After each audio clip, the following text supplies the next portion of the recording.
here to talk to us now about this tragedy from a Muslim perspective is Rasha Mubarak. She is the Orlando Regional Coordinator for the Council on American Islamic Relations, or CAIR, and she joins us from Orlando. Rasha, thank you for joining us. Thank you for having me. So, as might be, first of all, do you have any initial thoughts or feelings you want to share on the events in Orlando? Absolutely. First and foremost, our hearts and prayers are with the victims and the families, and our condolences. You know, it's such a surreal feeling. It feels like a dream, a nightmare for that matter. And, you know, I was up early yesterday to pray, and I saw the breaking news happen at 5 o'clock in the morning, and I was in touch with a lot of my friends and colleagues from the LGBTQ community. And one of the first things that we said to each other is that we're not going to allow this to divide us, because we are a movement family where we've always worked together on the grounds here in Central Florida. And I think there have been people, as you might expect, trying to divide us, community against community, American against American, on this issue. This is, of course, Ramadan, the holy month for Muslims around the world, and I've been trying to make the point on the program today that that Islam has a 1,400-year history, and terrorism was until very recently not even a part of that history in any way, and that there are 1.2, I don't know the exact number now, roughly 1.2 billion Muslims worldwide. Why do you think someone like this shooter might claim religious motivation for his act of murder and might even pledge allegiance to ISIS? Do you have any thoughts on that? On why he would? Yes. I mean, there's radicalism and extremism in every component of a religion or faith. I mean, I can't imagine why anyone would in any faith. I mean, why was a Planned Parenthood shooting happen? Why did they do it in the name of their religion? I mean, it's just a question that nobody can answer, and so many people's dreams and lives have been shattered because of radicalization in any form or any religion. And I think that as a nation, we have to remember that it comes in all forms.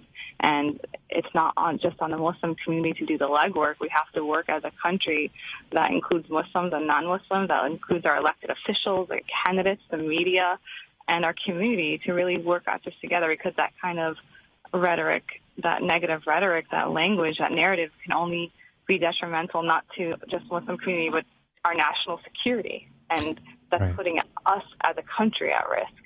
You know, and you raise a great point, Rasha Mubarak of the Council on American Islamic Relations, which is, if someone commits a shooting at a Planned Parenthood clinic or elsewhere, shoots an abortion doctor, shoots whatever they may do, if they do it in the name of Christianity, that rarely gets played up. When a right-wing extremist shoots police officers in Pittsburgh or elsewhere, their politics doesn't get played up. But if someone commits a shooting and says they're doing it for a reason related to Islam, that is the central story. And it's almost as if the word terror is a politicalized word that is only used by certain people to stigmatize Muslims, and they won't even call it terror if it isn't a Muslim committing the shooting. Do you think that's a fair interpretation? Yeah, it's problematic, because when people are wondering whether it's a terrorist attack or not, I think if a community has been terrorized, then it is a terrorist attack, regardless of the color of someone's skin or the God that they claim to pray to. So we need to take back those buzzwords and that language in the media and really have this stability in our buzzwords and our keywords when we're speaking with media and when the media is reporting. And that's just a simple aspect of that is what creates such a negative rhetoric. Right. It undermines, I would say it reinforces a negative stereotype about the Muslim community. I mean, there was a time in this country where, and a lot of people don't realize this, but there was a time in this country in the early 20th century when acts of terror were largely being committed by anarchists of Italian origin. And it was used, these acts, by a handful, less than a dozen people altogether, were used to stigmatize all Italians in this country. I would argue this is a continuation of that. And I have one last question for you, Rasha Mubarak from the Council of American Islamic Relations, which is, and I'm not sure, an early report I heard about this killer said that he was not known to be particularly religious, and he pledged some sort of, he's made some statement of brotherhood to the Tsarnaev brothers in Boston who bombed the Boston Marathon, who are also not known to be especially religious.